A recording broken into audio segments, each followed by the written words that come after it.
Thank you. Thank you, Lauren O'Neill, the famous, who's totally in the studio with us right now. What a good day. Not mad about it. I don't even know. Are we on? We're on. Oh. Yeah. Oh, did you get that? The kissing moment? Yes. Beautiful. Yes. I like to go more Can I start talking right now? Yeah, no, jump in. Okay. I like to go a more loose approach. Like, it's like you just wandered into the studio and we were like, no, come in. We were just talking about something. Yeah. Thank you, Zach. I look amazing. Okay, bye. You guys remember when Zach was here and everything was fine? Oh, we're going to fuck it up. Oh, my God. Now we're all alone. What are we going to do? I'm sorry if I break stuff. Don't break anything. Oh, man. Now when he said that, of course I'm going to. Words. So what's going on? How are you doing? I'm good. How are you? No longer outside, which I'm not mad about. Yeah. This is that time of the year when it's hot and I start to broil and I smell amazing. And then people got the grilling eyes, so I have to be very careful, especially when I'm on the red line. Yeah. Because people look at me, they're like, well, I am hungry. And I am on the red line. So I can kind of do whatever I want. I can eat this bird. Lawless. It's a lawless town. It's a lawless city, especially when the sun is out and the heat is rising. It really does it feels crazy out there. Yeah, it makes me nervous just in general. And I'm quite wee, so that could be part of it. But I also feel bad for you as a human. Well, can't you, and sorry if this sounds silly, but fly away? No, see, I'm flightless. Oh, I'm so sorry. I didn't mean to bring it up. It's okay. I don't take it personally. I just, people assume. But not with these. Like, look at this. Like, this isn't going anywhere. Yeah. I try. Yeah. It's like the Spirit Airlines of wings. Except mine don't work at all. And they'll actually get you there. I don't work for Boeing, though. Someday. Just kidding. They're not going to be around. One day. They're not going to be around much longer. I get to work for Boeing. I love them so much, and I want that recorded on this podcast. I love them. I think everything they're doing is top notch. Yeah, you guys are kicking it. I love an air conditioned. I love if I'm on a plane, I can pull the windows down if it's too hot. No notes. Do it all. You guys are doing it great. Do you fly around the country a lot in your day life? Yeah. In your work life? Yeah. I for one of my many jobs, I fly. Oh, nice. Like you're a pilot? No, once I said it, I was like, that sounds like For like hot second there, I was like, whoa, this just got real. Yeah, for one of my many jobs, I work as a pilot. Because you were like, I hope Boeing hires me and being all sarcastic about it. But I'm like, now I get it. That'd be so funny if casually I was like, yeah, I moonlight as a pilot. I'm a freelance private pilot. Yeah, for Delta, it's fine. Well, as long as it's Delta, they'll get you it's there. good. It's pretty They'll good. help you. Yeah. Because hey, we're in the arts, man. We all have day jobs. Oh, yeah. No one pays us anything. Yeah. Please subscribe to my Patreon. But what do you do today during your daytimes? Yeah. My daytime is I do social media for an adult entertainment company. Dope! Which is sick as shit. It is sick. That is the sickest shit. Yeah, when you send direct messages to adult porn star. Can I start you there? Yeah. Can I ask you a question? Hey, can I jump in and interrupt you? Pop on in. Is that okay? Here we go. Yeah. Is porn star, like the terminology, looked like frowned upon in the industry? No. Yeah, I will refer to the people who I work with as porn stars. A lot of times models, we refer to them as. I don't see it as a negative way, a negative phrase. I don't think that they see it as it either. Adult entertainer is something that I would not say. That sounds crazy. Weird. It feels outdated. It feels kind of like a slutty juggler.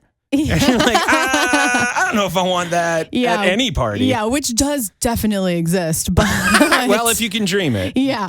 But I normally refer to them as either porn stars or models. So during the day, like you run their social media accounts.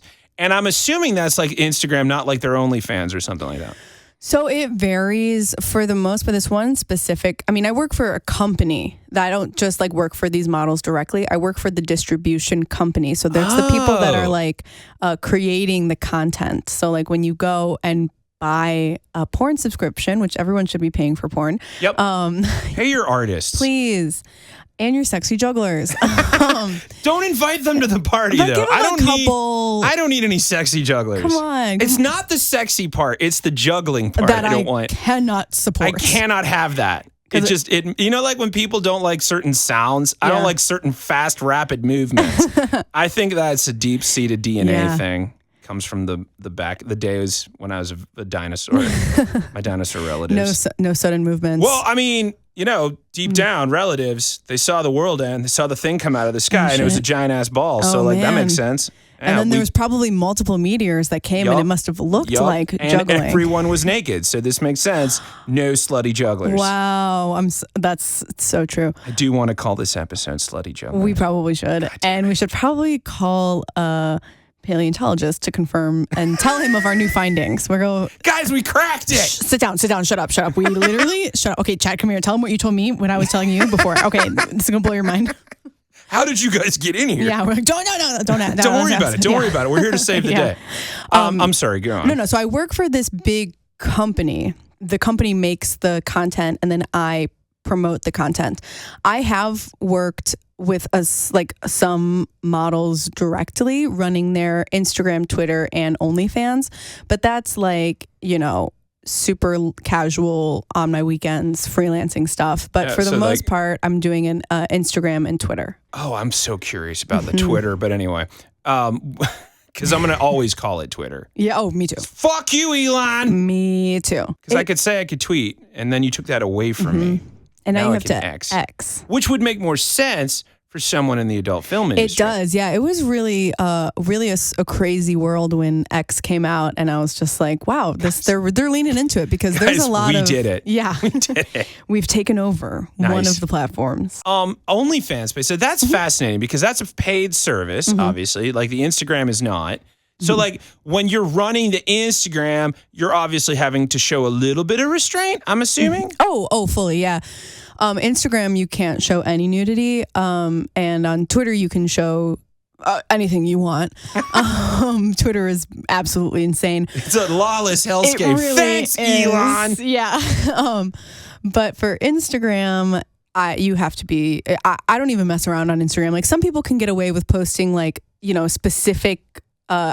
closely cropped images, but I'm just like, I don't want to deal with that. We're posting clothed people, you know, no allusions to anything. This is just like someone in a bikini or, you know, someone taking like a glamour shot. I don't mess around on Instagram. Tasteful boudoir photos. That's exactly it. And then it's very like, ooh, do you want to see more? Follow the link in my bio. Nice.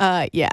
So then when you're into like, okay, but you don't actually take the pictures at all. Like you're just they give you the information. Yeah. And you decide what to post and how to hashtag and that stuff? Absolutely, yeah. So I'm watching the content every day and figuring out what's a good picture to use, what's good GIFs to use. Do they send it to you like in a Google Drive, or they're like, hey, check out what we shot today, and then you're like picking and choosing, or is it like you request, you're like, hey, Steve, we're gonna need some buns, man? Yes and no. Like a normal day is me just like pulling up the website and looking to see what was released. And then I do have a platform that like has all those images stored on it, but nothing gets sent to me directly. It's all, you know, in a shared account for everybody to use. And then I go through there and pick what I want. I can choose whatever. And then if there are some things that I'm just like, oh wait, this image looks really good, I can clip the image myself, or I can clip a GIF myself and send that. Nice. To the interwebs. Has there ever been, I know this is like no one's ever asked you this before. Has there ever been a time where you're like, yikes? All the time. There have been times where I've merely opened my eyes to the morning. And hasn't even had coffee yet, guys. I clock into work and I open my laptop and my brain can't even process what I'm looking at. It's like a confused dog where I just kind of like turn my head. I'm like, what? Who is this? How did you do that? How did you get your leg like that? Start and stop, and what parts am I even seeing right now? That is a trip. That part I really had to sit down and be like, well, here I go. I'm going to see what the heck, how they got themselves into this little predicament. So how did we get to here? Because that's always how it starts. It's just like, you know, it starts like a normal movie and then something goes awry. The inciting incident is mom's stuck in the dryer. Lost your pencil. Yeah. Normally I skip all that exposition work. Yeah, we don't need that. But in certain parts, I'm like, I gotta know how this ends. Have you ever... Yeah, you never think about the plot. Oh, yeah. Like once you're done, you're kind of like, okay, well, I'm over it. Like, do you watch to see the ending? Like, I have to think about that. The other funny thing that I don't think people think about when they're watching this kind of stuff is how many, like similar to making a movie, when you do multiple takes of a scene. Oh, yeah, outtakes. People will do multiple takes of these scenes. So everything's planned out of like, we're going to do X, Y, and Z. And so one scene may take a couple different times to shoot. And I think people don't really think about that. They just think it's just like, let the cameras roll. Let's just go. Let's just see where this ends up, and guys. honestly, let's just explore. But no, it's very, that is what kind of makes it a little bit. There are so many parts that when people hear about my job, they think it's so sexy. And there's so many things that just bring it back down to like, oh, I don't think that at all. I mean, I've met humans. Yeah, it brings it down to like day job monotony. But like, when's lunch? And what are we having for lunch? Have you had to go to set a couple of times? Never. No, okay. No. I work from home. I work remotely. All the filming and stuff gets done in different states. So I don't ever have to go to that. Have you ever looked at something and just been like, guys, that's not appropriate? There have been some things that I'm just like, you know what? I can respect the fact that people went to the time to make this, but I don't think I should be feeding this to the social media masses right now. Wow. Like there have been some content that I'm just like, you know what? Guys, that's not right extreme. now. Not right now. Right now. They're not ready for it. It's a Sunday. Yeah, literally. I'm like, if I had to see it, I don't really want to make anybody else see it. I just don't even want to. I don't even want to know. Yeah. But I kind of want to know. The craziest, can I just say the craziest thing is when I have actually met two of the models in real life. And they just like were at a comedy show sitting in the front row. And I kept looking at them like they were celebrities. And I kept like trying to be like, I didn't recognize them without their clothes on. Hello. But I was like, I recognize them, but who are they? I thought they were like either influencers or celebrities or TikTokers. Right. And then that was kind of it. And then I talked to them for a little bit after the show, and that, it was just, after show pleasantries. And then I got in the car and I was like, I know that guy. I've seen that guy in an interview before. And then I was trying to think and I was like, oh, in the interview, he had his shirt off. And I was like, oh, well, if he's in an interview with his shirt off, he's obviously a porn star. And so I ran back in and I was just like, is this you? Are you this person? And they were like, yeah. And I was like, oh my God. And then I told them the company that I work for, and they shoot for the company all the time. And it was just so crazy. I was like, literally, I could not know. It was like that feeling of like, did I go to high school with this guy? Like, who are you? And I was like, no, I've seen your naked body on my computer before. What's up, dude? Yeah. Did you have a good time at the show? How you been? Yeah. What's your stretch routine? It was wild. It was wild. But do you use a spreadsheet to keep track of all this? Thank you for asking. I do use spreadsheets in various ways for my job. I use it to track analytics for social media. So like tracking, how we're growing and stuff like that. Killing it. I know. Your spreadsheets, your analytics to see how we're growing. Deanna. Yeah, I'm not even thinking about it. Like truly, it just, the puns, I don't even think about. Because it's work and it's business and there's no time for graphic jokes at work. It's too good. How do you organize that? Is it just like butts? Like, how does that look? It's on your spreadsheet. On my spreadsheets. It's not really like that. Everything I would assume you don't use the words boobs butts and side butts. boob. Mm-hmm. All the graphic stuff on there on my spreadsheets, sorry, Excel, is triple XL.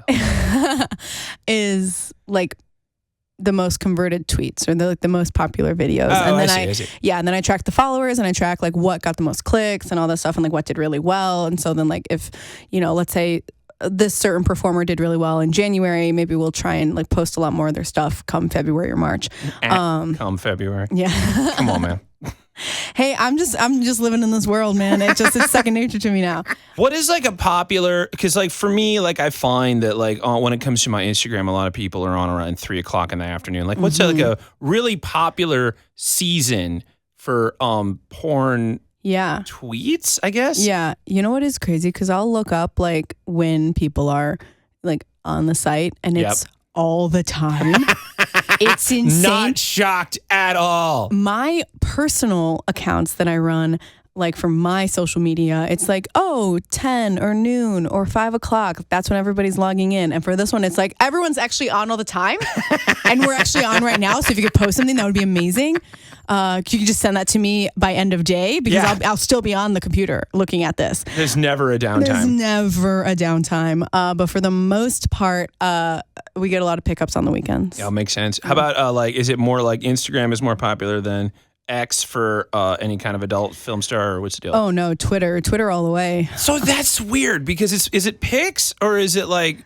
Because you can is it see like more. Just like you get to see the more filter? Yeah, you don't. You can. There's no content restriction. You can also post like graphic videos, and you can post GIFs, and there's just a lot more restrictions on Instagram. Like, there are people that have really cracked the code on posting safe for work and still sexy.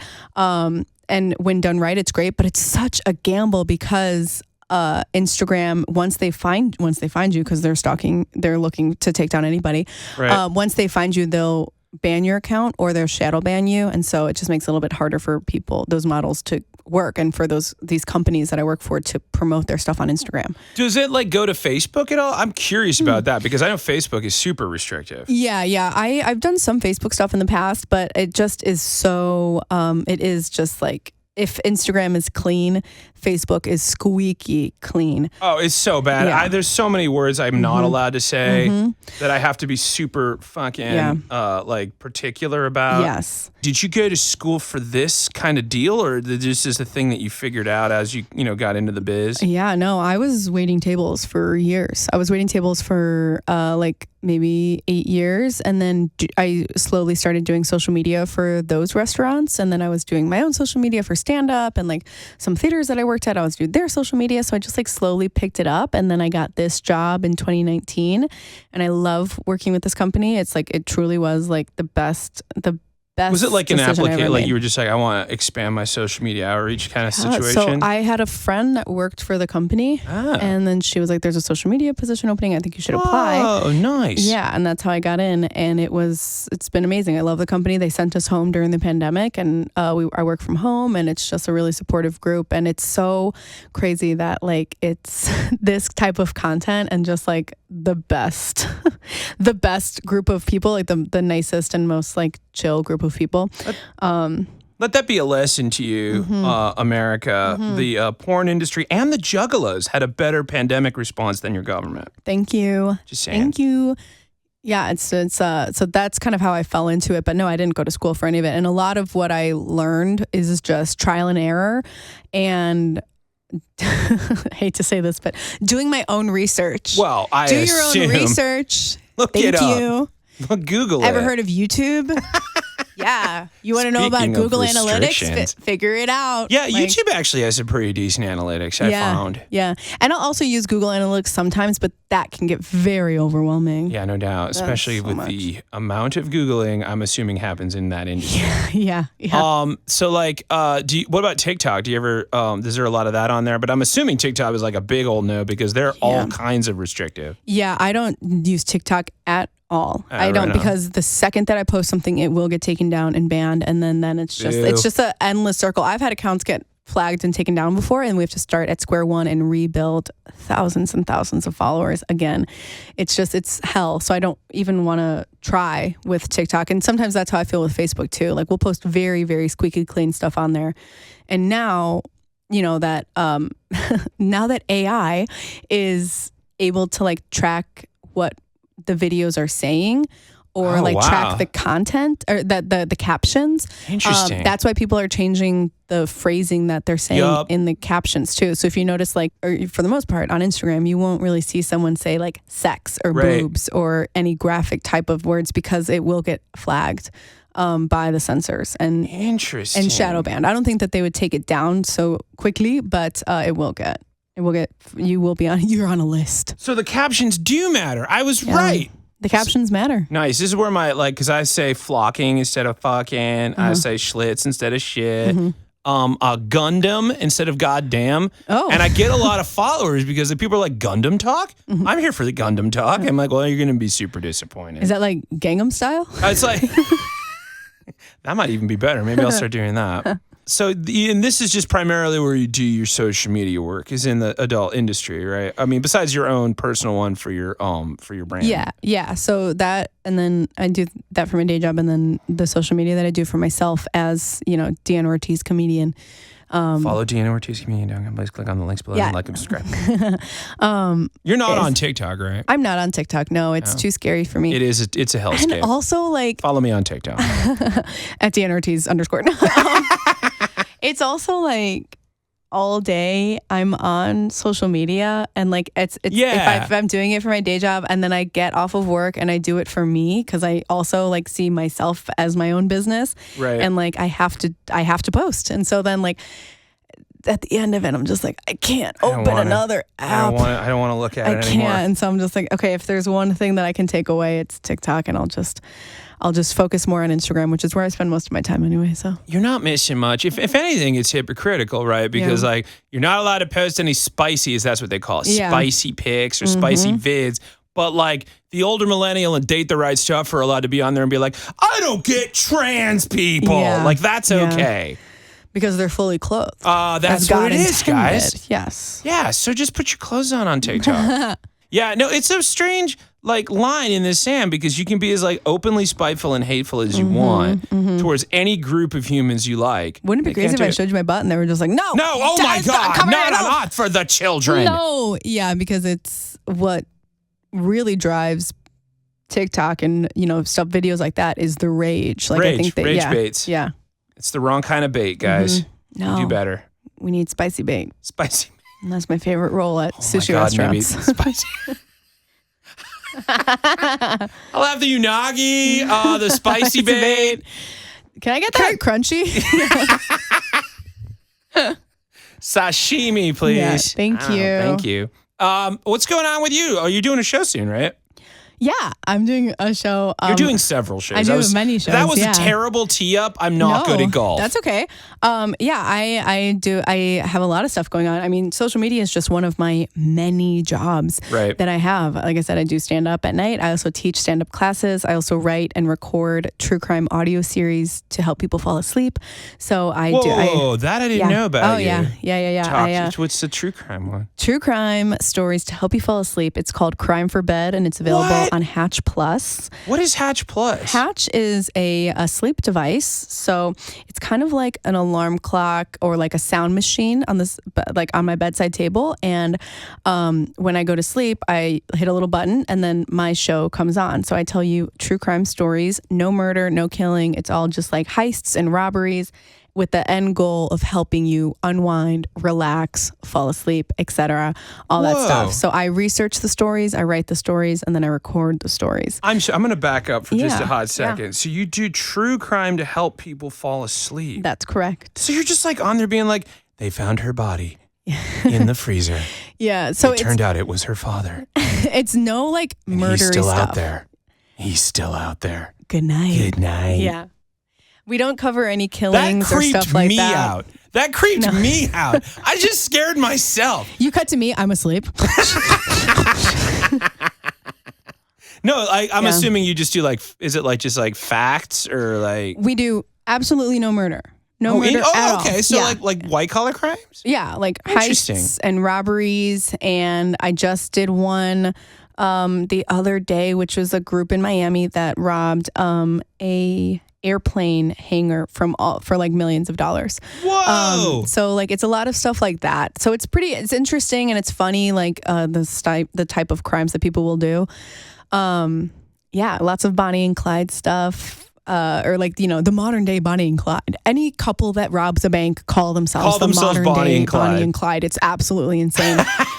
But I record those, and so I'm researching all that stuff, and then I do stand up at night, and those are my jobs. And that's how we became Buzz. Yeah. You did a couple of shows with us, and I'm assuming we'll do more because I think we've been really cool. I don't know. Yeah. It could have gotten weird.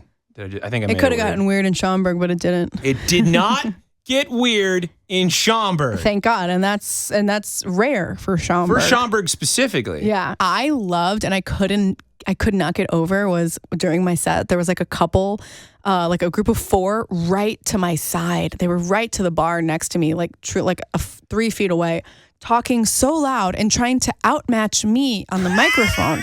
And they wouldn't stop. And then I was like, should I stop? Should I say something? Like you're a touch tune. It was crazy. And then right when I'm getting into my final joke, they leave. Aww. Right when I was like, oh my God, Rude. it was crazy. I was like, I'm glad that they're leaving, but couldn't they have done it earlier? Have you noticed that, because you've been doing stand-up for a long time. Have you noticed that like post the pandemic and such, people have gotten really bad at doing like at being in crowds? Yes and no. I think specifically for that group, well, one, they were speaking in Spanish, and so Okay. I didn't feel confident enough in my Spanish to be like, hey, you guys actually have to leave. And I think they were like, they didn't understand that it was rude. That is kind of the vibes that I got, that they didn't really understand. You'd think that would be pretty clear. Yeah, that they're like, oh, this is just happening and we're hanging out here too, so blah, blah, blah. She's just testing the mic. Don't worry about it. Yeah, exactly. With all of her little ramblings. She's been going on for a while. Whatever. But after How's the pandemic, your day? Where should we go after this? After the pandemic, because you performed beforehand? Like, I mean, like we've never really talked about like the pre. Because we really kind of met post 2020. Yeah. But like you've been in Chicago for how long? 10 years. 10 years. Okay. What was the first place you ever did stand up? Actually, it was in Schaumburg. It was at the Laugh Out Loud Theater. Schaumburg. Yeah. Like it always comes down to Schaumburg. Always. It was actually in that same area in the streets of Woodfield. We were at Woodfield Mall and I did my first open mic across the street in the streets of Woodfield at Laugh Out Loud Theater. When I was 18. That's not. How'd that go? Did you immediately fall in love with it? Oh my God, immediately. It was so much fun. I did it one week and then I came back the next week. I did it again. And then one woman came up to me, and an audience member came up to me and said, I saw you last week and you were really good. You should keep at this. You should keep trying to do this. And that has kept me high for the past 10 years. Nice. That's so cool. That was all I needed. That's such a rare thing when a human does stand up, to have another human not A, heckle them, but B, come up to them and said, I enjoyed this. Yeah. Keep at it. And not even a comedian, an audience member. That's so cool. It was crazy. Yeah. Now I'm like, oh my God, I'm going to be a star. And you are a star. You've been like best of for like the last 3 years, right? 2 years, right? Yeah, thank you. When you go, so like, okay, where's like your favorite place to go? Oh my gosh. Okay, so like, and this is not saying that your club isn't cool. This is just a favorite. My favorite places to perform, obviously the Paper Machete. It's always such a fun crowd, and when I'm able to write like essays and stuff, and not do just stand up, it's a really fun show. Yeah. Do you find that works for your like material, that you're like more interested in writing about something with like a purpose or a goal in mind, or that you just like riff? It's so. Oh, I would never. I would never riff. You don't do improv. On a planned show. Like even when we did that writing show at G-Man Tavern, like I am so by the book. Like when I write stuff out, I have to follow it to almost my detriment. But I like writing at the Paper Machete because it stretches a different muscle. You're still doing comedy, but it's with this one specific goal in mind. Whereas doing stand-up, it's all about me. I get to do all the, it's less essay, it's less storytelling. But then for this, I'm like, I get to write something out. I get to, actually use that writing part of my brain as opposed to like the performing part of my brain. Are you going on tour anytime?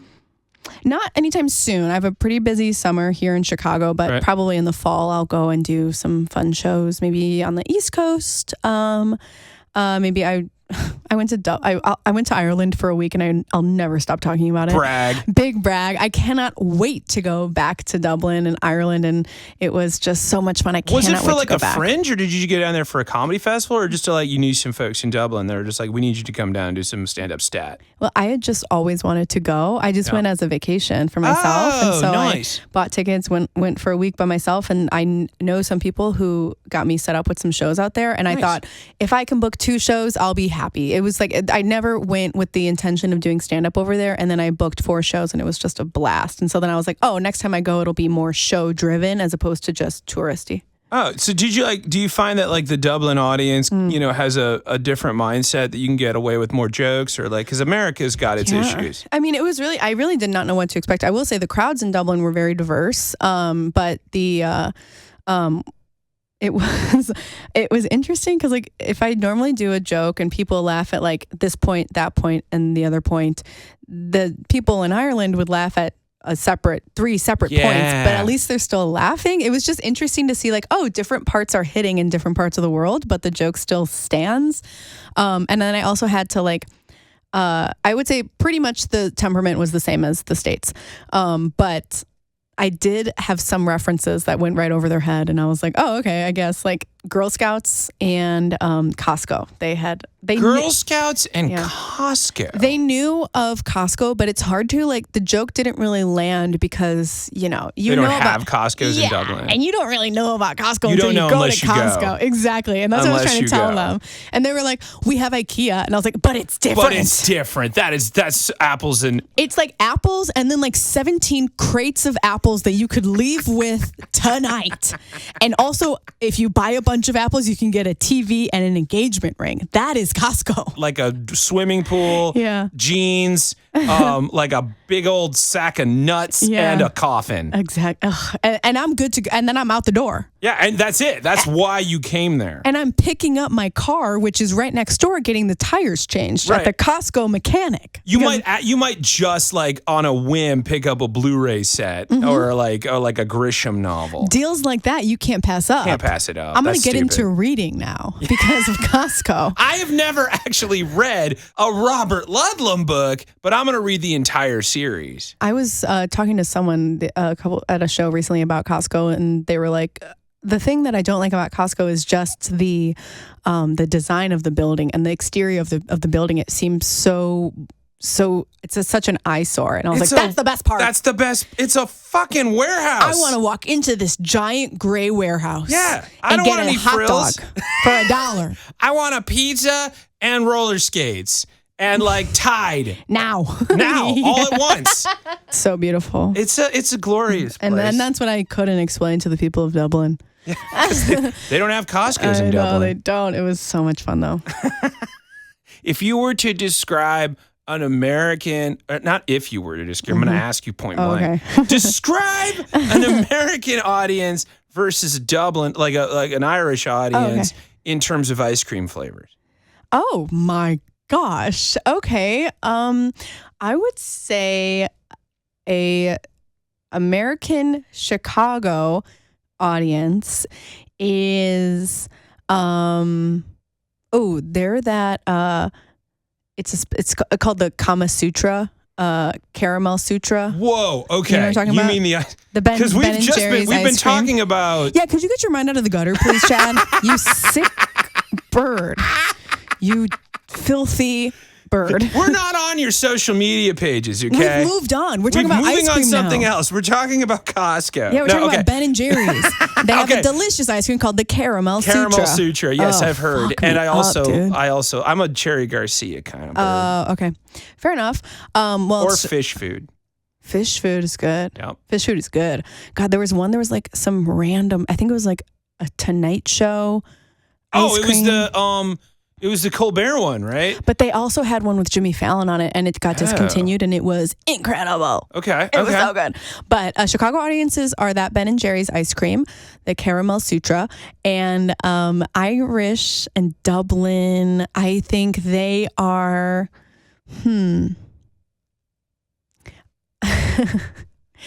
I would say that the Dublin audiences is a small chocolate extreme blizzard from Dairy Queen. Whoa. The kind that you flip upside down before you hand it to the person. Whoa. I'm not mad about either of those. Mm-hmm. I'll take any of that. Yeah. The meaning of, should I explain why? I mean, you can. Okay. I think people get it. If you've been to Dublin, you know. You've never been to Costco. Yeah. I think that the Caramel Sutra is like separated, but we're all kind of mingled together. We're brought together by one common interest, which is caramel, and I'm the caramel in this example. And then in Dublin, there's like a bunch of different things going on. There's brownies, there's chocolate chips, there's fudge pieces, there's this, there's that. But everyone is already intertwined together. So like there's like people from Dublin, there's people from Kilkenny, there's people visiting from Sweden, there's people from Denmark, and they're all here already on the same page. Wow. Oh, that sounds delicious. I just want ice cream so bad. I really want some ice cream. This is so fucked up. All right, now do Instagram versus X. On ice cream? And ice creams. Oh my gosh. Oh, I already burned the caramel sutra for X. Yeah, that's true. Okay, Facebook is vanilla and no one buys it, and it's stale vanilla. It's like Blue Bunny vanilla. Yeah, from in the like back the of the grocery store freezer. No one's touched it in years. There's dust on the top. But you'll eat it if it's around because you're desperate. Instagram is a Dairy Queen soft serve cone. Yeah, nothing wrong with it. Yeah, delicious, a standard. You Basic, love it. You will go it. to it. I could eat it every day and never feel sick, and I stand by that because I love Instagram. Yo. X is one of those giant ice cream competitions that happen. Where if you eat like 17 scoops, you get like a free t-shirt. And every day people try to eat all the ice cream and it just never pans out. And they get sick halfway through and they go, why did I do this? And they go, shut up and keep eating. And you go, okay. I didn't mean it. I hope I win a shirt. And all 17 ice creams are different, and which makes it good and also bad because you never know what bite you're going to get. You could get chocolate, you could get pistachio, you could get coffee, and all mixed together. It's not very good. No, not at all. You can't mix that many flavors. You're crazy. You don't put them all together. Baskin Robbins has 31 separate flavors. And in my God's Green America, that is enough. Yeah. 31 ice cream flavors, and that is it. What about TikTok? What would you consider that as an ice cream? TikTok as an ice cream? Man. I feel like I've been really good at this, and now you hit me with TikTok. That's true. I did. I threw that at you. You're barely on TikTok. I'm barely on TikTok. TikTok is the same thing as Instagram, but when you cut into it, it's cake, and it's not ice cream. It's not actually ice cream. Cake. Yeah. What about YouTube? Oh my God, I love YouTube. Yeah. YouTube. What is YouTube? I would say YouTube is like drinkable ice cream, maybe like a root beer float. Nice. Or like a milkshake. Yeah. Where it's like, there's a bunch of stuff going on, but it's like pretty easy to take in. It's palatable. All right, well, we're going to go get some ice cream, but before we go, what's going on? Can I get a little bit of like, that was amazing? Oh, yeah, absolutely. Look, I'm trying not to talk over you because we have to edit this. But like, I'm going to add an applause sound right now. There you go. That's what I can do. Thank you. I am clocking in right now. You are. I'm doing ice cream work. I should be getting a stipend from, I don't know, what's another ice cream company? Tillamook. That's my favorite name of an ice cream company. It's funny too because it's ice cream and also cheese. Yeah, it's cheese. Well, cheese is dairy. I'm assuming that they're in the same space. Kind of like peanut M&Ms and regular M&Ms. They're made in the same machine. But that's so crazy to think about. I don't know how cheese is made. That's crazy to think about that. You could go into a factory where they're making cheese and ice cream at the same day. Those are not two things that I want made in the same building. No, not at all. I don't know why I want them separated. I get that it's all dairy, but like it's so weird to me. Cheese. Anyway. It's very French. Yeah. But before we get ice cream, what's up next? What's coming up in the week? Yeah. This is going out on Friday, by the way. Oh, okay, great. Okay, so this weekend I don't have anything going on because I'll be at my best friend's bachelorette party. Nice. So plenty of ice cream coming up there. Yes. Next Friday, July 5th, I'm going to be at the Lincoln Lodge. Nice. And that following Saturday, the 6th, I'm going to be at the Laugh Factory at 7 and 9. I have all of my show dates listed on my Instagram, which is at Deanna Ortiz _. Like and subscribe. Please. And that's also where you can find links to Crime for Bed. And that's also where you can find links to all the other fun stuff that I'm doing on my social media. Oh, that's so cool. Yeah. Porn and ice cream and porn. Porn creams. You can't get to the porn stuff from my account. I'm telling you that right now. No. Don't be a creep. No. Okay. I won't tell you where to go. I won't tell you how to find it. She's a professional. You're going to listen to Deanna Ortiz talk about ice cream and Costco. And murder. My 3 favorite things.